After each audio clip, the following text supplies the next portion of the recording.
গ্রামের নাম ভোলাবাড়ি, যেখানে সূর্য ডোবার পর কেউ বাইরে থাকে না। শহর থেকে আসা নতুন শিক্ষক রাহাত এই গ্রামে পা রাখতেই অস্বস্তি টের পায়। এক বৃদ্ধা তাকে সাবধান করেছিল, ওই শেষ বাড়ির দিকে যেও না। গ্রামের শেষ প্রান্তে দাঁড়িয়েছিল সেই নিষিদ্ধ বাড়ি। ভেতরে কেউ নেই, তবুও দোলনা দুলছে। আপনি কেন এসেছেন? এক শিশুর কণ্ঠস্বর ভেসে এলো, বলে, আমি এখানে থাকি, সবাই আমাকে ভুলে গেছে। এই বাড়ির পরিবারকে আগুনে পুড়িয়ে মারা হয়েছিল।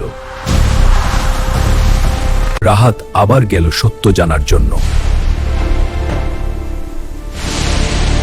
ঘরের দেয়ালে ভেসে উঠল সেই ভয়াবহ সত্য।